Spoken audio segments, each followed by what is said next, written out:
Okay, we are going to be learning how to do some problem solving in quarter two. We're just starting quarter two, right? This is probably the hardest thing. Okay, so this is not today. It's not like it's insanely hard all at once, but to be able to understand and do well on this next test, you have to be good at word problems. Okay, so I'm going to be solving some word problems for you. You can't just turn kids loose and say, here, solve these problems. Because they're really hard and you sometimes don't even know where to start. It'd be sort of like the mother eagle taking the eaglets and just kicking them out of the nest as soon as they have got feathers and say, go, here, find your own food. They don't do that, do they? What does the mother eagle do? She shows the baby eagles how to catch things. At the beginning, she actually just catches things, rips off little tiny parts, and gives it to the baby eagles so that they can eat their little chunks of fish, right? I know you haven't been in an eagle's nest lately, but you can imagine this, right? They have to get little tiny pieces to start with. And then what happens next? Eventually, Mama Eagle starts bringing home fish that are like still alive and are like flopping around in the nest. Why? So that the little baby eagles can practice like grabbing a hold of the fish and like squeezing on it and then like chomping off pieces, okay? Eventually, so you're getting the analogy here? I'm like the mama eagle and you're like the baby eagles. Okay, so eventually, Mama Eagle though needs to stop bringing food back to the nest, otherwise the eagles would never leave. And then you'll become the 40-year-old living in your mom's basement because she's still feeding you. Because eventually parents have to kick you out, right? So, okay, so now back to what I'm teaching you today. I am going to be showing you how to partially kill fish, and I'll be bringing them back to the nest to you, partially killed, so that you can finish them off. Okay, so that's what I'm doing right now. Here is a word problem. Now, some of these get to be lengthy word problems, and so I'm going to pass out a worksheet here in class. These are so that you don't have to copy all the words down. They're already on this worksheet right here. This is not your homework. This is like so you don't have to copy the problems down that I do on the board. All right, so here those are. The first couple questions have to do with solving an equation in terms of a certain variable. I want to make sure you understand what that means before we even begin. If I said volume is equal to length times width, does that, sorry, wait, that's not volume. Well, area is length times width. Does that ring a bell? You remember area is length times width? Then area is solved in terms of length and width. That's what that means, to have something in terms of. All right, so here is a formula, for instance. Energy equals mc squared. What the heck does that mean? I said it wrong. There we go, mc squared. You ever heard of that formula before? Yes. Yes, there is some debate about this right now, in fact, because they think they found something that travels faster than the speed of light. Okay, and c is the speed of light. But how about this? This is E equals mc squared. Do you recognize this as a big famous formula? Okay, it's Einstein's formula. It has to do with energy of stuff. It's related to the mass that it has times acceleration. Well, basically, if you boiled it down, do you get that things that are heavier have more energy? Like, for instance, let's say that I was to throw a baseball to you, and it bounces off your shoulder. It might hurt a little bit. Say I throw a bowling ball, and it bounces off your shoulder. It's going to hurt a lot more, right? Let's say I throw an asteroid at your shoulder, same speed. It's going to hurt a lot more. Okay, so the weight of something makes a big difference. How about the speed that you throw it at? How about if I threw a McDonald's straw at you? You going to be scared? What if I threw it at you at 1,000 miles an hour? Now, are you scared? Because it's going to go right through you. They actually have evidence of like straw, like the kind that horses eat, sticking into telephone poles because it got blown by the wind at such tremendous speed during a tornado that it was going at such a tremendous speed that the straw, like the just grass basically, impaled a telephone pole because if it hits it at the right angle and at the right speed, fast enough, it can go right through it. Okay, I'm bringing this all up because something really heavy just missed us last night. Did you know that? There was an asteroid. Just missed the Earth. And if you want perspective on how close it was, it missed us by the distance from the Earth to the Moon. Which I know you're thinking, well, the Moon's a long ways away, and it is millions of miles away. But from the Earth to the Moon is really close in cosmic terms. That's a really near miss. Like, if it had changed its trajectory by like 1 degree back a number of years ago, like if it had got pulled by a little bit harder by the energy of like the sun's gravitational pull, or anything had like bumped into it to knock it off course, it could have hit us. And just for perspective on what kind of damage it would have done, it was huge. Its mass was huge. So remember how we were talking about things that are really heavy hurt more? Well, this thing was about 3.5 football fields wide, made of rock, okay? So tremendously big. And here's the really scary part. There are actually a lot bigger asteroids out there, but this one was moving at this speed. In 1 second, it travels 8 miles. It was traveling at 8 miles per second. Okay, that's just screaming through the universe. I mean, you could not even see it. That's so fast that if you were standing still and it went past you, you probably wouldn't know anything except that an incredible wind just went past. You would never have seen it. 8 miles per second. It was going that fast. So if something that big, moving that fast, had hit the Earth, can you imagine some bad things that would have happened?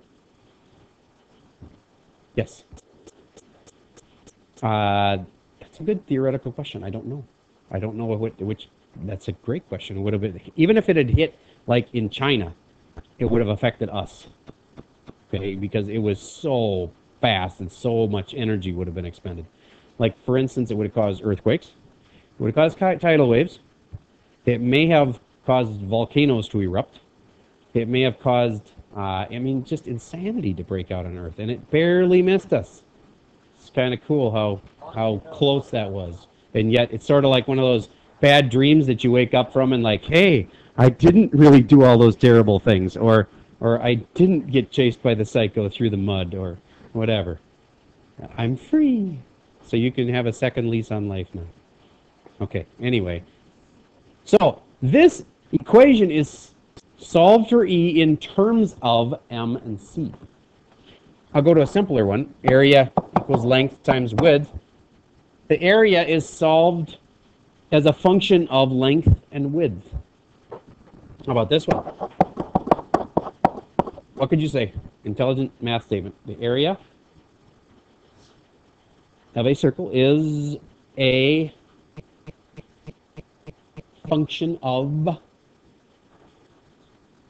yes, pi r squared, but what is the variable in there? The radius. The area of a circle is a function of its radius. How about if I change this radius to half of the diameter? Isn't that pretty much the same exact thing? A radius is a half a diameter, right? But now my now my area is a function of what? The diameter. I just answered the first two questions. Take a look at number 1 and number 2 on your sheet. See if you can figure them out.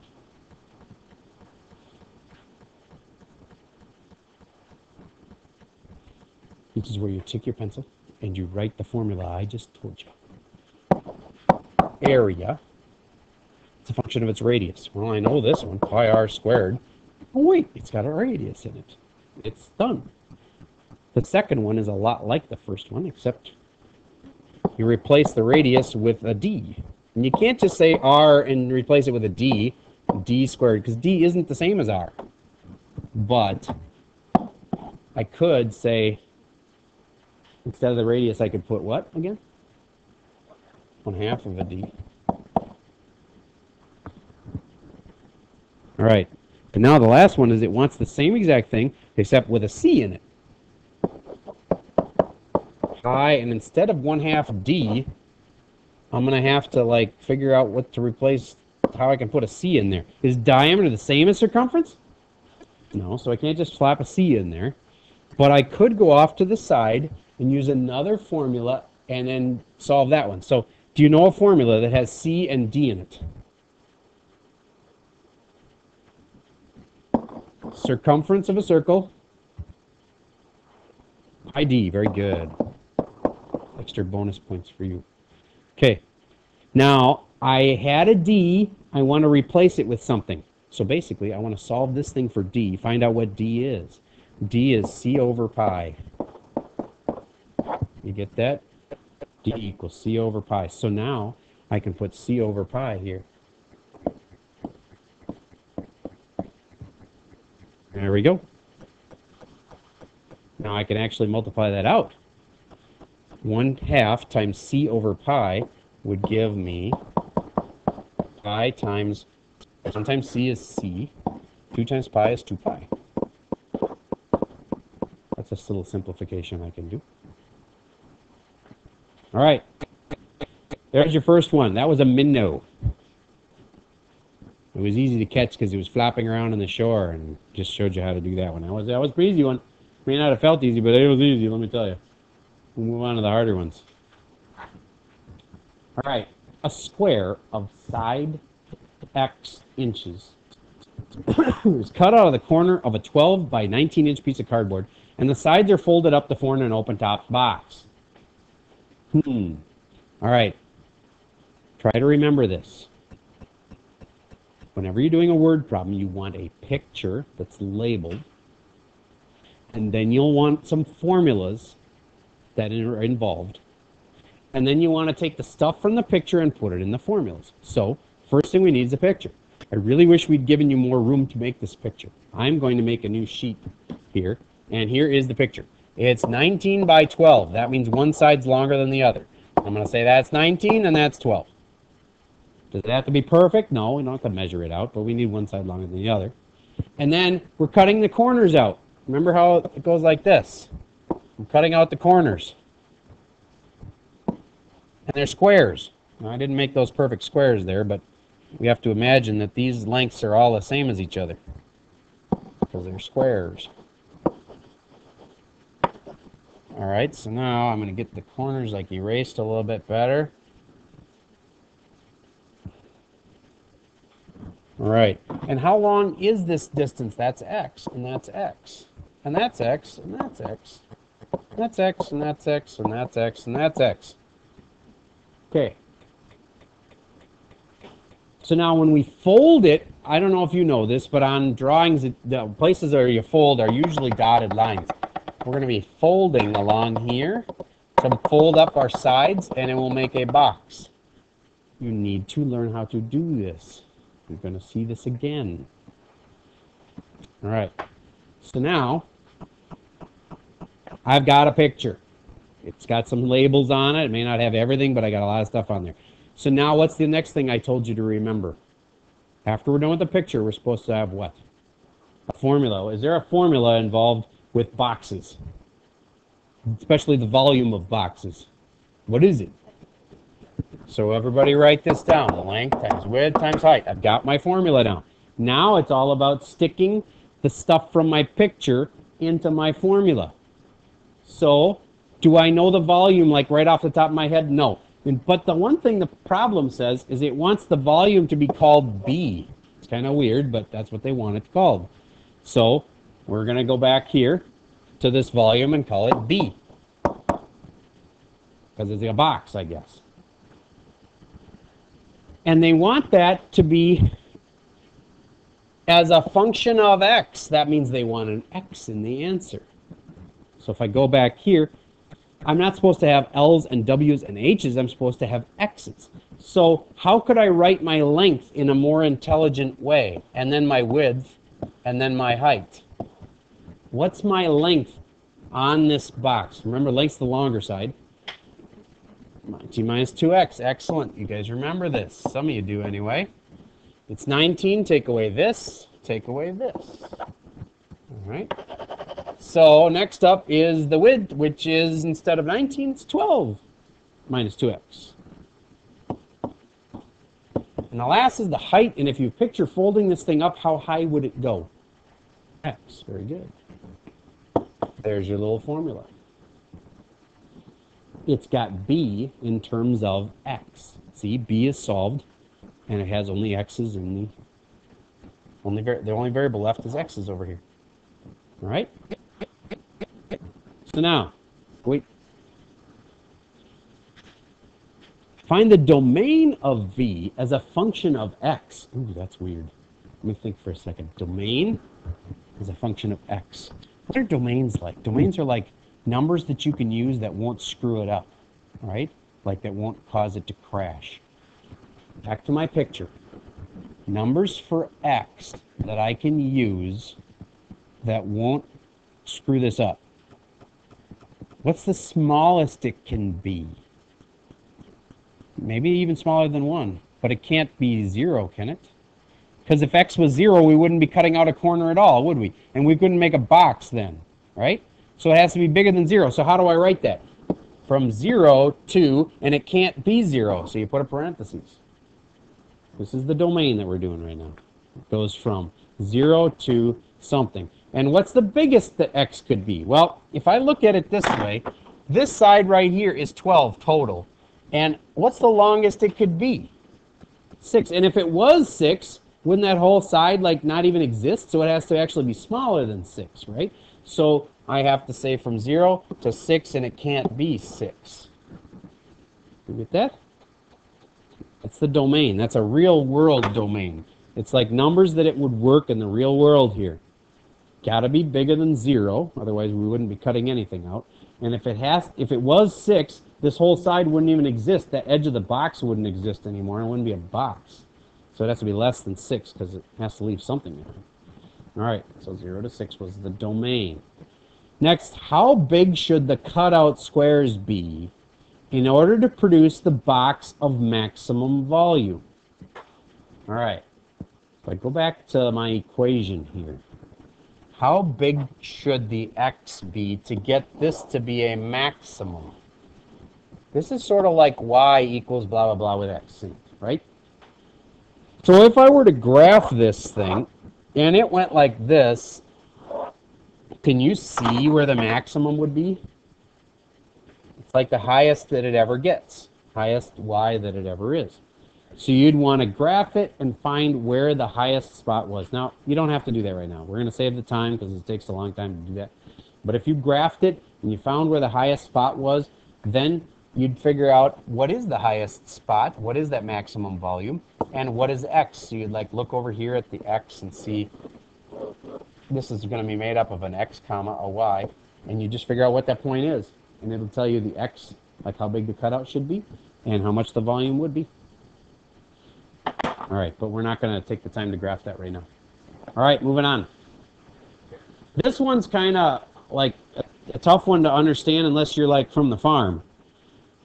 People that have seen grain pour into a pile, which is probably not you unless you have a farmer relative, know that it makes a cone shape on the ground. Just think about it. If you were to, like, for instance, take a bag of sand and you were to pour it out carefully all into one like little straight line heading onto this pile, do you get that it probably wouldn't form a square on the ground? You picture that it would probably form a circle on the ground, okay, and that circle would have some height. It pretty much turns into a cone, and that's true. When you pour grain from a storage bin, so there's like this cut in the storage bin, and then the grain's pouring out there. I guess I missed the top of my pile. There we go. It would pour onto the pile and make it a cone. All right, so we got our picture. They have a picture drawn for you.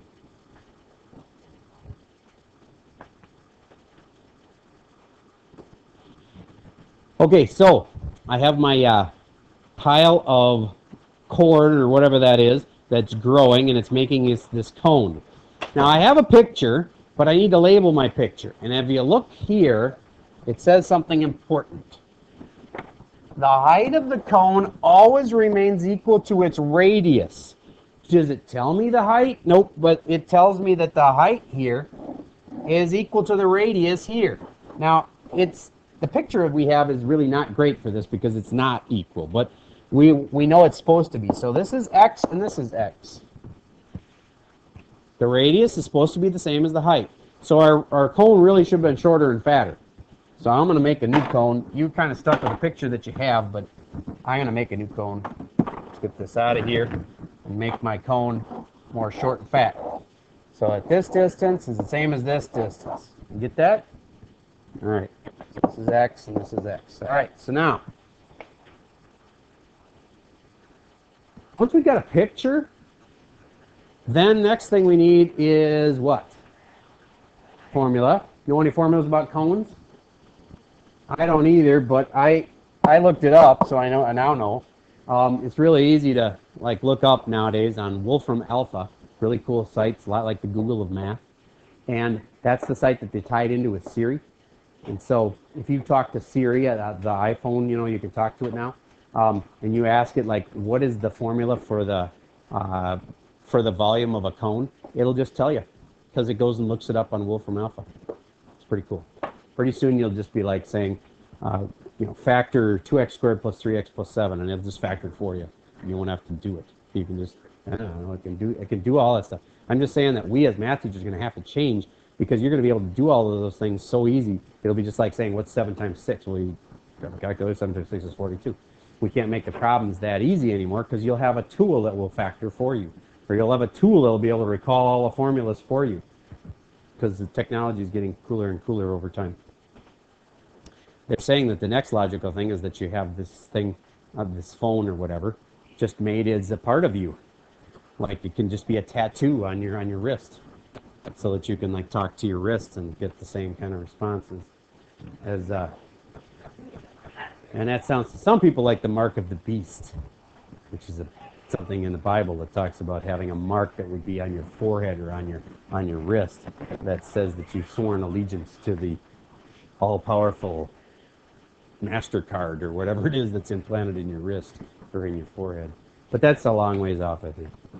All right, anyway, this equation that I need, I looked up, and I bet you some of you guys can tell me parts of it. If we're talking about a cone, it's got a sign of a circle in it, right? Take a guess what the formula for this thing starts out as. Pi r squared. And it's got something else in it.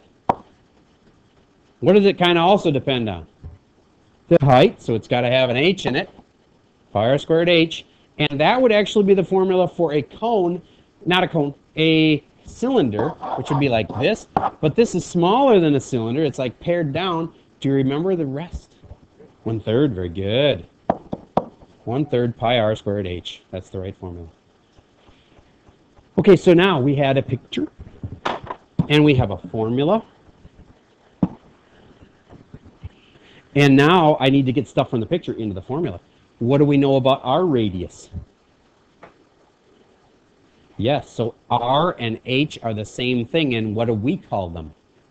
F. So we should now say our new formula is y equals 1/3. Pi is still pi. That's become an x, and that's become an x. And so I could kind of put those together, right? 1/3 pi x cubed. There we go. I got my formula. It's the formula for the volume in terms of x. But now we're not done. Here's the next step on this, and this is where it definitely is a little bit harder. Okay. We know there's going to be two heights. If the cone is 1 foot tall now, if it's 1 foot tall now, we could figure out how much volume is in there because we just put in a 1 for x. But there's the volume now, and then there's the volume it's going to be later because remember it's growing at 8 cubic inches per minute. So here's a good way to think of it. Excuse me. There's the volume later is the hard part. The volume now is going to be easy. It's just stick a 1 in there. The volume later would be the volume now.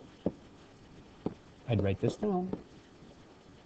The volume now plus some amount that it's going to grow. How much is it going to grow in 1 hour? Well, it's going to grow 8 cubic inches per minute. 8 cubic inches per minute times how many minutes? 60. Very good. And now we just got to figure out the volume now. The volume right now is, it's a foot tall right now, so we put a 1 in right there. Stick a 1 in there, and we'll know the volume right now. And then That total, I think it's 1,300 and something, plus this will give us our volume later. All right, this is where I'm just going to kind of show you generally how this works. We're not going to actually finish the deal. It's going to end up being like, let's say 1,600 or something, and the volume is like 1,600. And where could I put that? I could put that in where the volume goes. I've been using Y this whole time. That's really dumb. These should be V's. Sorry. And the volume is 1,600, so I'd stick it in here and solve for X and get the X alone. And I'll know the height after it's all said and done. That is a really tough one. It's tougher than you'd ever have even on a test. All right, so I just wanted to kind of show you. But is there a common theme here? I draw a picture. I write a formula. I get stuff from the picture into the formula. I solve the formula. Those are some things you have to do every single time. Okay, so if you're taking notes, the key I want you to leave with today is, there's a few things. I've showed you how to set up that box problem before, and now that it's come up again, you think those box problems with the corners are kind of important? I've shown you that a few times. That's important. I don't have a star by that. Next thing I would want to say is you need to know this process of writing a picture, then writing the formula, then getting the numbers from the picture into the formula. That process is crucial. All right, let's do one more. And this one, I bet you can handle all by yourself. I'm kicking you out of the nest for just a moment. See if you can draw me a picture. See if you can write me a formula. And take the numbers from the picture into the formula and solve it. You can do this.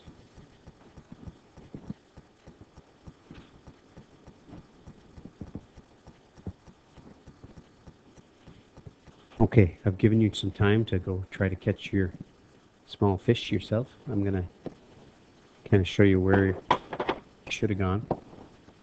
Now your triangle could be laying on its long side or on its short side. It really doesn't matter. But one's X, and logically, the other one would be 2X, twice as big. All right, next thing, you need a formula. You know a formula that has to do with lengths and legs and hypotenuses? A squared plus B squared equals C squared? Good.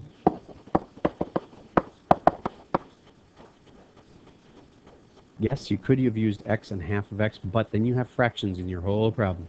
You get how X and 2X is easier than that? All right. So then, the A and the B are the legs. That's the X and the 2X. So it's X squared plus, and here's where everybody screws up. You can't write this. You get how only the X is getting squared there? Where it really should be, that's where B is, like an empty parentheses. Whenever you have these formulas, it's smartest to go like this. Empty parentheses squared plus empty parentheses squared. It really keeps you from making a lot of dumb mistakes. And then you drop in the things you have, X and 2X. Doesn't matter if these were reversed, but anyway. So there. Now, all I have to do is solve for C. Get the C alone. I want the length of the hypotenuse, not the hypotenuse squared. So I get that alone. So I get that to be just a C by taking the square root of both sides. Hopefully some of you are a little like, ooh, isn't there something important right now? Yes, it's the absolute value of C. But that just is talking about how it would be negative and positive. But can this really be negative? No, because it's a real-world problem. You got negative lengths of sides. That doesn't make any sense. So we don't have to worry about the absolute value. So there we have it. It's this. And some people thought you could take the square root and actually drop those squared then. You can't. And here's why you can't. If you ever are like not sure, make yourself a problem with real numbers. 1 squared plus 5 squared and the square root of that. If I do that, can I just drop my squareds and say the answer is 6? It's not the same thing as if I did it right, it'd be the square root of 26. That's not 6. You know what I'm saying? So you try it the way you know is right, and then that would be square root of 26. And then you see if your little theory would be true, and that, did that equal? No, that's 6. That's not the square root of 26. That's different. So you can't just cancel those. Now, if they were being multiplied, you could. But that's a whole different story. There's a plus there. So, there it is. There's my answer. My C is in terms of X. That's what they asked for.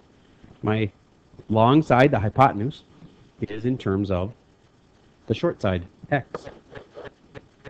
All right, so now back to this, not that one, that one. Well, I guess that's it, my problem. Cool. All right, one more. A sphere is contained in a cube, tangent to all 6 faces. It's sort of like a basketball being in a box. And tangent to means that it's touching right on the edge where the ball like is bulging out on the sides and it just touches the edge of the box. It touches in each of those spots. And then there's 2 sides that are back in the middle back there, and then there's one up here. I don't know if you can picture the 3D on that, but there's 6 sides in the box. There's touching on all of them. Okay. So now I got my picture.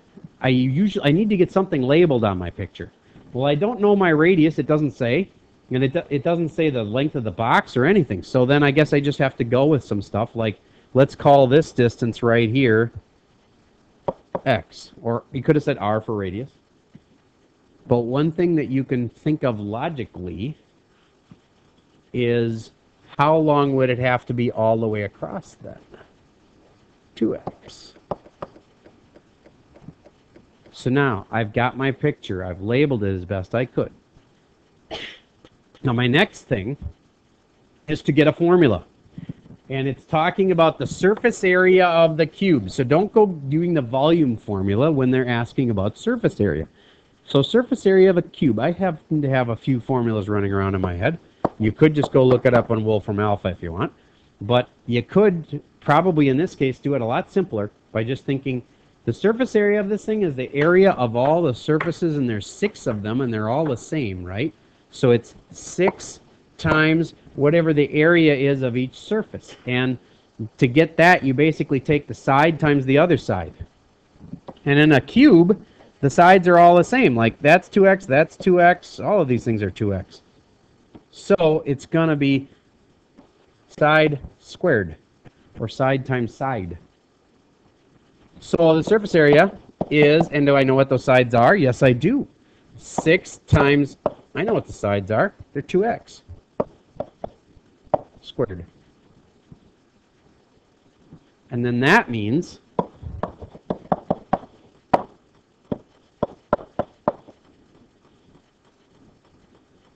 and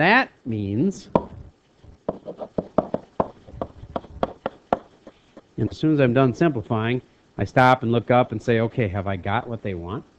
Do I have the surface area as a function of the radius? Yes, I do. I could have used r for x, and it would have made it even more clear, maybe. It's got only one variable in it, and that's the radius. So there it is. How many of you think you could have done that? Good. All right. Now, this is the trickiest one.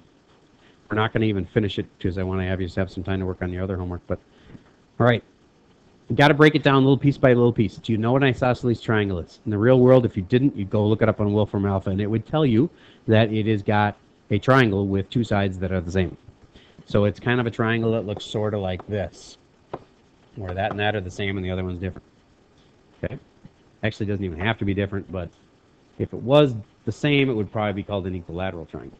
So anyway, I've got this little triangle, and its base is along the x-axis. So if I go put this in here, see its base is down here. So I know it's got to be something like this. Next thing, one base vertex at the origin. Ooh, that means it's like this. So I'm even getting closer to having it figured out. And its vertex in the first quadrant, okay, this is the first quadrant, so its vertex, that's a corner. The corner that's up in here, which is this corner right here, is on the graph of y equals 6 minus x squared. If I break that down for you, y equals 6 minus x squared would be the same as y equals negative x squared plus 6, which means it's a parabola that's been flipped upside down and has been moved up 6. So the parabola, which kind of looks like this, is upside down and moved up 6. 1, 2, 3, 4, 5. Something just went wrong there. 1, 2, 3, 4, 5, 6. Doink. And this little corner, the vertex.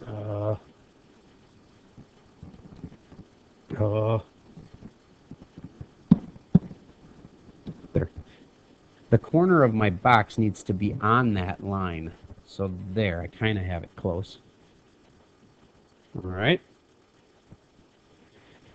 And they want the area of the triangle as a function of the length of the base. All right.